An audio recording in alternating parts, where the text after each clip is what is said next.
Good afternoon on what is a bright, warm and sunny day. It is Thursday the 19th of May and I'm in the reading nook with a nice hot cup of tea.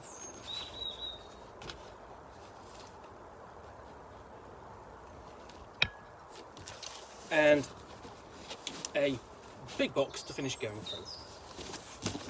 So there's quite a lot in these boxes basically in terms of packing, so let's pull this out. As you can see, and put that back down out of the way, and then I've got this.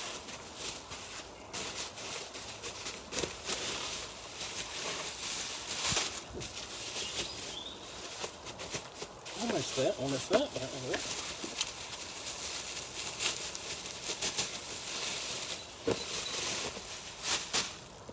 So pulling that out, what I've got here is a copy of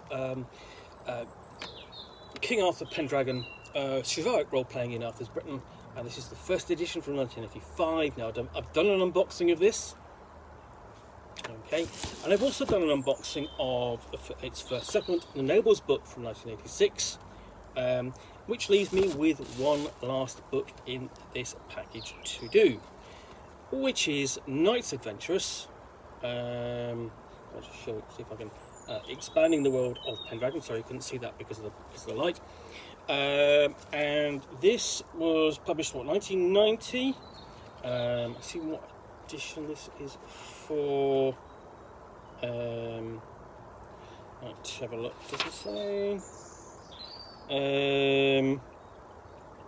But anyway, okay, doesn't overly matter. But it's for Pendragon anyway, because there isn't a lot of difference between these editions. But okay, so let's have a look.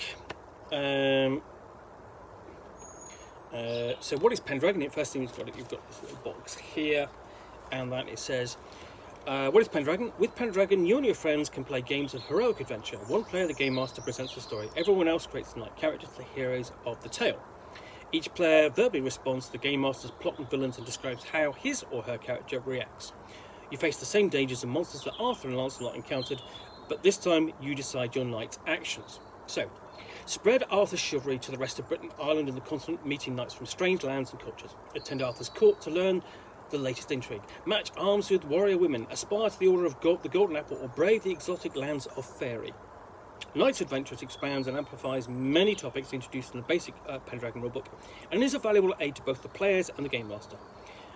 Character generation greatly expands the options of player knights, lands, and peoples. Describes France, Ireland, and various regions of Britain, revealing rulers, vassals, armies, and interesting features. Covers the Cymry, French, Occitanians, Irish Picts, Romans, and Saxons. Knights introduces new classes and noble ambitions. Various organisations include the Queen's Knights, Knights of the Grail Temple, and Order of the Golden Apple. Women details roles, ambitions, and character generation. Religion, Christianity, paganism, Wotanism, and Judaism are all described. Wealth provides many ways of spending money, including feasts, stables, different horse breeds, fashions and clothing, and additional types of armour. Grand events describes visiting court, hosting a tournament, and the hunt. Magic and Fairy discusses Fairy in Britain, discusses religion and Fairy, magic use, and muses about King Arthur and the Fairy War. So, promises a lot. So, okay, I'm gonna remove that, cover that in a minute, okay, because that's at the back. So, we open up, and this, it's a Pendragon book, but it does look very much like a book from the 1990s, and essentially it is from 1990. In its style and layout. Say Chaosium is a publisher where you can kind of spot the work out which era a book came from by its style and layout, and obviously earlier books, Pendragon and of course Call of Cthulhu as well, would have been would have been staple bound, and here we have perfect bound. But so we have, after the introduction, we have advanced character generation, advanced character generation, and this includes the lands and peoples chapter, and we've got a procedure for creating characters onto the character sheet, which people will recognise. Really hasn't changed in almost 40 years of design. That's all, because essentially, what it's 2022. Pendragon is 37 years old. So this is taking you step by step through the process. You have traits and passions, and personality traits and traits and passions and so on, determining those, statistics and cultural modifiers for different groups. So there we go. And determining things like beginning cultural values, adjusted by the father's class, that sort of thing. So we've got the class table, which provides some skills, but ultimately your character, really your knight, will very much hopefully make up for whatever your father's class was. So everything else, we're filling in, other information, glory total, so on, and then go on to the selected events on the sheets back, where you begin recording your character's history. So there's quite a short section before we get into the lands. I'm explaining the geography of Britain at the time, which is essentially during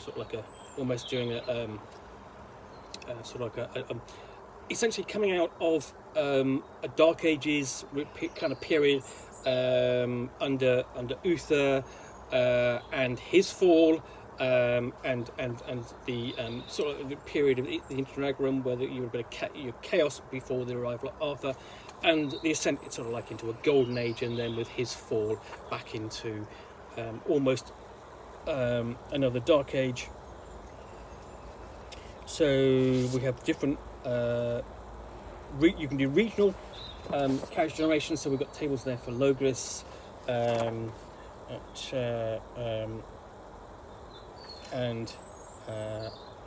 so you've got a description of sort of like the lands of Logris, so character generation, and the lands of Logris, which is Arthur's main region, and right down to my home Dorset, which describes one of the most conservative parts of Britain, clinging most tenaciously to the old Roman ways. The ruler calls themselves Praetor rather than Duke, because they imitate the British Legion, and his knights equities, even though they are in almost all ways like normal knights. See the Roman section of People's chapter.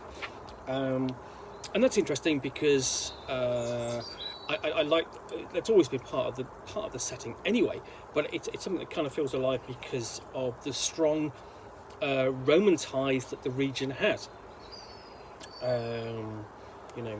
Even down to things like its home, its prime largest city, Dorchester, actually being originally a Roman town, and it's also a port here via a river, which will snake all the way down to, I presume, to the Isle of Purbeck via Wareham. Cambria, and these are all. There's also little bits of detail in here which the game master can bring into play, and also the player character, depending upon which region they're from. But this is your home area. This is what you know about it. Then we get into the north. And we've got a map of the north there. Which is known for being home to the Picts. Now, obviously, we point out that the Picts is the name that the Romans gave them. We don't actually know what they were called. We've got Cornwall and Brittany, so it leaps from basically Britain across to the continent. The Western Isles also. So we've got a map of Brittany. Then we go on to the Western Isles, dealing with Ireland and its regions.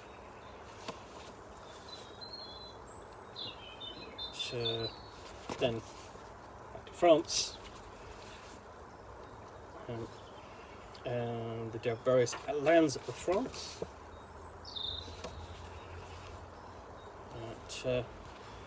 We've got Gaulish character options there for Gaul, and then we've got a map of the regions of France. So you can be an Occitanian from Gaul. Then it looks at the people.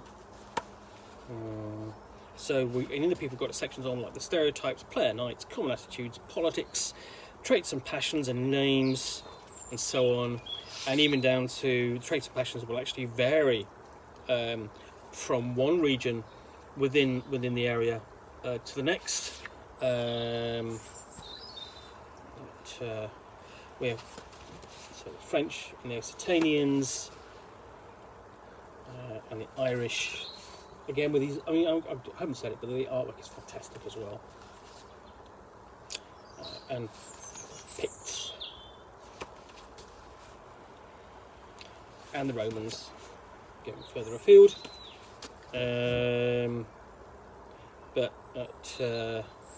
You know, basically, going back to the county of Dorset, you could refer to that for character generation, and for the most part, the enemy Saxons, although it's totally possible to create and play a Saxon knight. And what's past character generation, we have ambitions and achieving different lords and ranks, and acquiring greater roles within the game. And even if you are a knight, you have other organisations which you can join, and they essentially have different origins. They have different origins, beliefs, requirements, duties, and benefits. But also at the same time, you know, you have the duties to them as well. And if you are not going to play a knight, you have options for playing the squire. Knight errantry, before we get onto the subject of women in Pendragon. It offers 3 types of women. So ordinary women fulfilling all non-epic functions without complications, important women, and extraordinary women. Ordinary women are NPCs. Second are important, so they they usually have names, are known as the daughters of their fathers, so on. And then the third type is extraordinary women, so that includes Queen Guinevere, Queen Margraise, widow of Lot, and the mother of Sir Gawain, Queen Morgan Le Fay, and so on. And remember, of course, with all of this is very much a big drawing from Mallory's interpretation. Then we have a discussion of their roles. We do have a section of warrior women. So it is not. There is no. You might argue that okay, all the knights will be male. Well, but that's not the case, because there were female warriors throughout history. So why not female knights in your King Arthur Pendragon campaign? That's perfectly normal and balanced and reasonable. So we've gone to the religions of Christianity. So quite a long section on that. Paganism. And a discussion of the Grail with the cup itself. Or at least 2 versions of the cup. Wotanism, really there for your Saxon knights and worshippers. There's a section on there on druids under the paganism section. And then also I didn't actually. Well, there's a section of Judaism as well, so you can actually play a Jewish knight. Let me get on to wealth. And things like your stable. So you can different horses, and there's discussion of types of horses you can have in the game: knights, horses in combat, that sort of thing. And horses are important because obviously it's your main means of moving around Arthur's Britain, and also riding into battle and so on. It's also owning a horse and having it is a status symbol as well. And that can get very embarrassing if you keep rolling very badly on your horse care rolls during the winter phase. I have seen a player do that. It just lose horse after horse after horse. It got embarrassing. So what else can you spend your money on? Fashion, armour.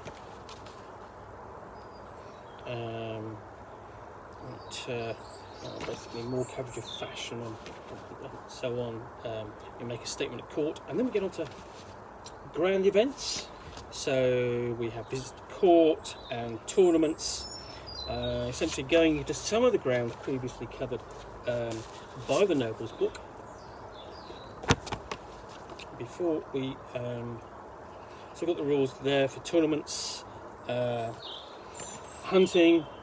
In some ways that almost goes back to the original scenario where for Pendragon, where as squires you go out on a hunt, so basically you get knights to go on a hunt and come back and tell of your deeds as your first task.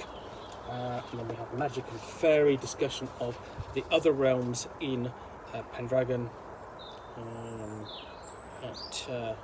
and just some of the magic you might encounter. So that might be druidic magic, petty magic, botanic magic, diabolic magic, and necromancy. So all there that the game master can throw at her players. And we have typical discussion of typical types of fairy and meeting them, including the giants and diminutive fairies. And then we have the designer's notes at the very end, along with sort of like character synopsis. So, so everything there really you need to expand your Pendragon game, including a nice list of sources. Always useful, because it's nothing as good as sort of like going, oh, where did you get your information from? Because a game master might want to basically go and read up about something itself. So always you have to have a good list of sources like that. So anyway, that's the Knights Adventurous sourcebook for Pendragon, published in 1990. Much of this has been subsumed into later editions, different supplements and so on, but this obviously added quite a lot to the game at the time. Anyway, once again, thank you very much for watching another unboxing of Nook. If you've enjoyed this, please do click on the like button down below. And of course, if you've got any feedback or comments, I appreciate you taking the time to post those. And lastly, if you want to be alerted to yet more unboxings in the Nook, where you will see me out here with a box which I will unbox and pull out a game or book and chat about it for roughly 10 minutes or so, to the best extent of my knowledge, all of course accompanied by a nice hot cup of tea.